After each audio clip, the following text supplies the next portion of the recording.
Hello viewers, logics and accounts में आपका स्वागत है। आज हम क्या डिस्कस करेंगे? आज हम डिस्कस करेंगे डिसोल्यूशन में एक्सपेंसेस के जर्नल एंट्रीज। ठीक है, मतलब अगर फर्म का डिसोल्यूशन होता है और एक्सपेंसेस होते हैं तो उसकी कैसे ट्रीटमेंट करनी है, क्वेश्चन के थ्रू उसको समझेंगे। क्वेश्चन आपके पास पीडीएफ की फॉर्म में है, उसको आपने जरूर देखना है। और हमारा जो वीडियो है जिसमें हमने कंसेप्चुअल वीडियो है जिसमें हमने बेसिक एंट्रीज डिस्कस करी हैं, वो सबको भी आपने देखना है। ठीक है, डिसोल्यूशन मतलब जैसा कि हमने उसमें डिस्कस किया था, फर्म क्लोज हो रही है, पार्टनरशिप फर्म क्लोज हो रही है। तो आज हमारा फोकस है एक्सपेंसेस को, क्योंकि एक्सपेंसेस की काफी चीजें हो सकती हैं जो आपको देखनी है। तो चलिए हम स्टार्ट करते हैं। पहले एक बार बेसिक एंट्री डिस्कस कर लेते हैं। बेसिक एंट्री क्या होती है कि पार्टनरशिप फर्म का डिसोल्यूशन हो रहा है, उसमें एक्सपेंसेस, किस टाइप के एक्सपेंसेस हो सकते हैं, जैसे कि एसेट्स को बेचना है तो maybe some transport expenses possible हैं, कुछ लीगल एक्सपेंसेस पॉसिबल हैं, ठीक है ना, इस टाइप से कुछ पॉसिबल है। तो उन एक्सपेंसेस को आइडियली क्या करना चाहिए?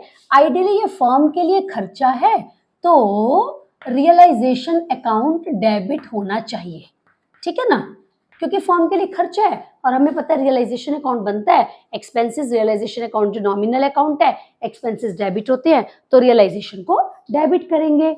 अच्छा, आइडियली पे किसको करना चाहिए? फर्म को पे करना चाहिए, तो टू कैश अकाउंट, ये हमारी बेसिक एंट्री होती है। हाउएवर सिचुएशन के हिसाब से इसमें कुछ चेंजेस किए जाते हैं। कैश या बैंक हम क्यों क्रेडिट करते हैं? क्योंकि फर्म ने पे किया, तो फर्म का कैश या बैंक कम हो रहा है, हमें पता है कैश या बैंक अगर बढ़ते हैं तो डेबिट, कम होते हैं तो क्रेडिट, तो ये करना चाहिए आइडियली। ये अब सिचुएशन के हिसाब से क्या क्या चेंजेस है आइए उन्हें देखिए। आपसे रिक्वेस्ट है कि क्वेश्चन को पीडीएफ की फॉर्म में जो आपके पास है उसको साथ साथ पढ़ते जाइए ना। मैं यहाँ से रीड कर रही हूँ। फर्स्ट ट्रांजेक्शन हमारी, क्वेश्चन क्या है? A B C are 3 partners, ठीक है, ए बी सी 3 पार्टनर्स हैं। इनकी प्रॉफिट शेयरिंग रेशो के बारे में कुछ नहीं कहा, इसका मतलब इक्वल है, राइट। अब pass the entries for the following. क्या है? नंबर 1, डिसोल्यूशन एक्सपेंसेस वर ₹500, बस इतना बताया, मतलब 500 रुपए का खर्चा हुआ। किसने पे किया? क्वेश्चन में कुछ नहीं बताया, तो भाई फर्म ने ही पे किया होगा, है ना। हमारी अजम्पशन क्यों? क्योंकि ऑब्वियसली फर्म को ही पे करना चाहिए और क्वेश्चन कुछ कह नहीं रहा, तो मतलब फर्म ने ही पे किया होगा। तो हमारी फर्स्ट एंट्री हो गई, फर्स्ट ट्रांजैक्शन की एंट्री हो गई, जो कि हमने यहाँ पर भी लिखी है। क्या? फर्म के लिए ये एक्सपेंसेस हैं, तो रियलाइजेशन अकाउंट डेबिट हो गया, फर्म ने पे करा, क्वेश्चन में नहीं बताया व्यूअर्स, फिर भी हम एज्यूम कर रहे हैं क्योंकि हम ये कहते हैं अल्टीमेट रिस्पॉन्सिबिलिटी फर्म की है। तो फर्म ने पे किया होगा, realisation account debit to cash account 500 rupees. ये क्या है? जब एक्सपेंसेस हुए, ये नहीं बताया किसने पे किया, तो हमें यही लेना पड़ेगा कि फर्म ने पे किया। चलो आगे बढ़ते हैं। Dissolution expenses ₹500 paid by the firm. अब इसमें क्लियरली बता दिया, तो फर्स्ट और सेकंड ट्रांजैक्शन में क्या डिफरेंस है? फर्स्ट में बताया नहीं तो हमने एज्यूम करा कि फर्म ने पे किया होगा, सेकंड में तो क्लियरली बता ही दिया, तो एग्जैक्टली सेम एंट्री हो जाएगी। क्या? Realisation account debit, realisation account debit to cash account. आप बैंक भी लिख सकते हो जैसा भी क्वेश्चन में बता रखा है, ठीक है ना। हम ये मानकर चल रहे हैं कि फर्म ने अपने कैश में से पे किया। ऑल राइट, आगे बढ़ते हैं। Third transaction, dissolution expenses ₹500 paid by A. A कौन है? एक पार्टनर है। अब के बार क्वेश्चन में ये कहा है ए ने पे करे। देखो पे किसको करने चाहिए? फर्म को पे करने चाहिए, लेकिन अभी फिलहाल ए ने पे कर दिया। क्यों ए ने पे कर दिया? ए ने कहा चलो ठीक है मैं दे देता हूँ, ठीक है, फर्म उसकी कैपिटल में ऐड कर देगी, फर्म उसको बाद में दे देगी, ठीक है। तो अब की बार एंट्री क्या बनी? अब की बार एंट्री बनी realization account debit, realisation account debit. A ने पे करा तो टू एज कैपिटल अकाउंट ₹500, ठीक है ना, ₹500। अब ए ने पे करा है तो कैश क्रेडिट नहीं होगा क्योंकि फर्म का कैश तो नहीं गया, ठीक है, ए ने पे करा, ए ने अपने में से अपनी पॉकेट से पे करा, फर्म उसकी कैपिटल में ऐड कर देगी। हमें पता है जब कैपिटल बढ़ती है तो क्रेडिट होती है, ठीक है ना, राइट। चलो फोर्थ ट्रांजैक्शन क्या है, dissolution expenses ₹500 out of which ₹300 were paid by B.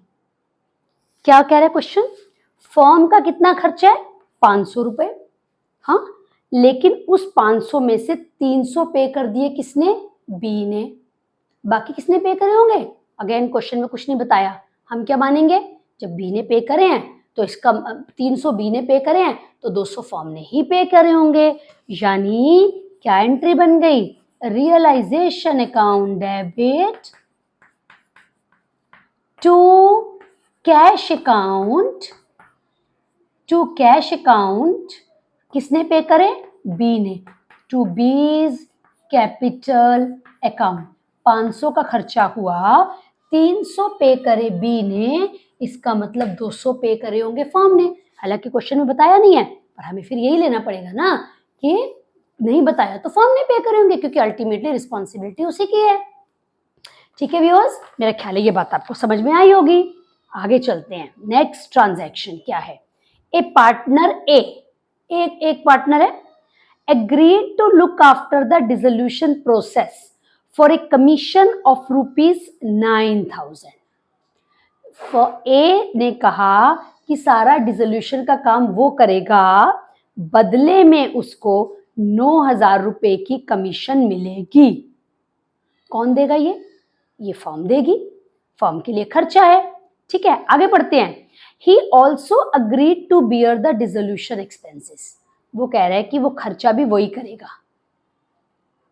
Firm उसको कमीशन देगी 9,000 रुपए की, और कमीशन और उसने क्या किया, उसने कहा कि खर्चे वो पे करेगा। अच्छा, ए took over furniture of ₹9,000 for his commission। ए ने कहा, ध्यान से देखिए बहुत अच्छी ट्रांजैक्शन है ये, दोबारा पढ़ते हैं इसको, A agreed to look after the dissolution process for a commission of ₹9,000। Firm ने कहा कि ए को कहा सारा काम तुम करो, तुम्हें इसके बदले में 9,000 रुपए कमीशन के मिलेंगे, ठीक है। He also agreed to bear the dissolution expenses। उसने कहा ठीक है भाई, ए ही सारे खर्चे भी अपने आप ही करेगा, यानी अब ए लेना देना ए जाने जो भी जाने, फर्म ए को 9,000 रुपए दे देगी, ठीक है ना, फर्म ए को 9,000 दे देगी। अब ए को फर्म ने कैसे दिए, अगर कुछ ना होता तो हम ये कर देते कि realisation account debit to A's capital account 9,000 rupees, लेकिन इस क्वेश्चन में क्या है, ए ने क्या किया, A took over furniture of ₹9,000 for his commission. Firm ने ना 9,000 रुपए का फर्नीचर उसको दे दिया। देखिए व्यूअर्स, यहाँ पर दो ट्रांजैक्शंस हो रही है एक्चुअली स्पीकिंग। अगर हम इस ट्रांजैक्शन को समझने की कोशिश करें तो यहाँ पर दो ट्रांजैक्शन हो रही है, हम इसको जरा दो तरीके से लेकर चलते हैं। क्या फर्म कह रही है ए को कि खर्चा तुम करो, तुम्हें 9,000 रुपए मिलेंगे, उसकी एंट्री बनती क्या है, उसकी एंट्री बनती है रियलाइजेशन अकाउंट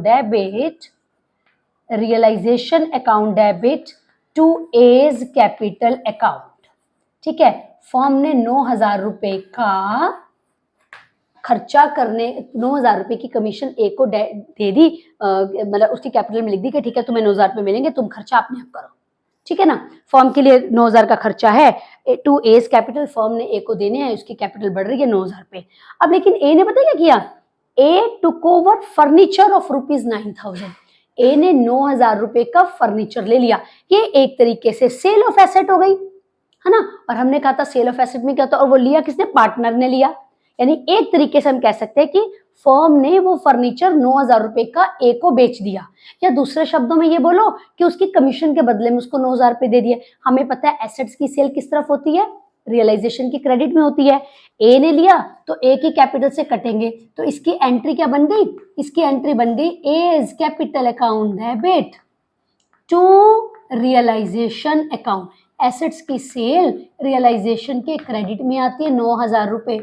अगर व्यूअर्स आप इसका नेट इफेक्ट देखो तो 9,000 से रियलाइजेशन डेबिट हो रहा है, 9,000 से क्रेडिट हो रहा है, ए 9,000 रुपए से डेबिट हो रहा है, ए की कैपिटल 9,000 से क्रेडिट हो रही है, तो इसका नेट इफेक्ट क्या बना, इसका नेट इफेक्ट बना नो एंट्री। तो हम इसको नो एंट्री के फॉर्म में भी कर सकते हैं या इसके दो पार्ट्स बना सकते हैं, ठीक है ना। चलिए आगे बढ़ते हैं। ये हमारी हो गई transaction number 5। Viewers, expenses of dissolution बहुत इंपॉर्टेंट कॉन्सेप्ट है, राइट, इसलिए इसको बड़े अच्छे से समझना है। इसमें पॉसिबिलिटीज बहुत है कि खर्चा किसको करना है और किसने कर दिया, अकॉर्डिंगली एंट्री में चेंज आता है। We now come to transaction number 6। क्या है? B a partner was appointed to look after the dissolution work। ठीक है, बी को कहा गया कि डिसोल्यूशन का काम तुम करो, for which he was allowed a commission of ₹10,000।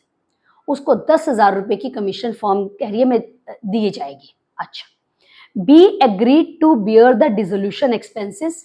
B ने ये कहा कि ठीक है, सारा काम मैं करूंगा, सारे खर्चे भी मैं ही करूंगा।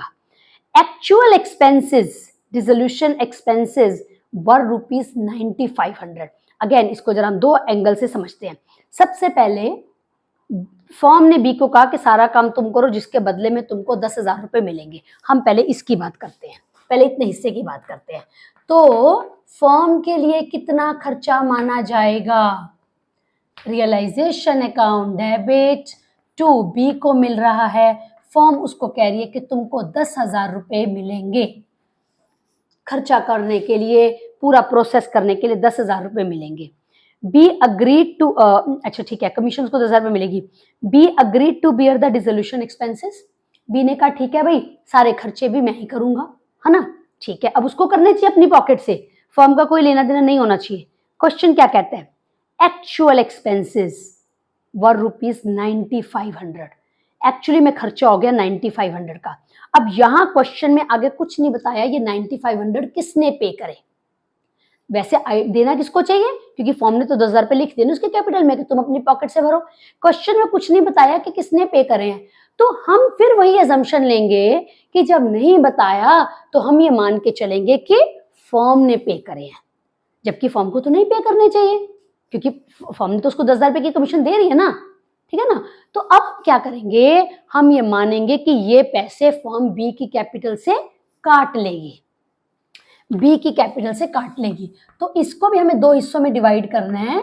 क्या? एक तो बन गई realisation account debit to B's capital 10,000 रुपए, और दूसरा जो फॉर्म ने बी के बिहाफ पर दे दिए 9,500, क्योंकि देना बी को है, फॉर्म ने दे दिए। क्वेश्चन में नहीं बताया पर हमने मान लिया कि फॉर्म ने दिए, क्योंकि कुछ बता नहीं रखा, ठीक है।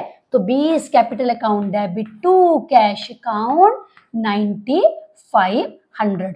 अगर व्यूअर्स यहां पर लिखा होता कि पेड बाय बी, अगर लिखा होता पेड बाय बी, तो फिर आप ये एंट्री ना करते, तो बी को ही देना, बी ने अपने घर से दिया, हम तो फर्म की बुक्स बना रहे हैं, हमें इससे कोई लेना देना नहीं। बट क्योंकि इस क्वेश्चन में बता नहीं रखा पे किसने करे, तो हम ये एजम्पशन लेकर चल रहे हैं कि भाई वो पैसे किसने पे करे, बी ने, फर्म ने पे करे, ठीक है। अच्छा, अगर आपके दिमाग में ये बात आती है कि क्या हम इस एंट्री को कंबाइन कर देंगे, तो मेरी सजेशन ये है कि आप इसको सेपरेट रखिए, क्योंकि बी को क्रेडिट करना है 10,000 से, डेबिट करना है 9,500 से, कंबाइन कर सकते हैं, लेकिन बड़े फिर ध्यान से करना पड़ेगा कि गलती ना हो, ठीक है। चलिए आगे बढ़ते हैं। सेवेंथ ट्रांजेक्शन क्या है भाई? C a partner agreed to look after the dissolution work for a commission of ₹5,000। अब की बार सी को रिस्पॉन्स, ये सारी ट्रांजैक्शन एक दूसरे से अलग है, इसलिए मत सोचिएगा कैसे पॉसिबल है, ये सब अलग अलग ट्रांजैक्शन है।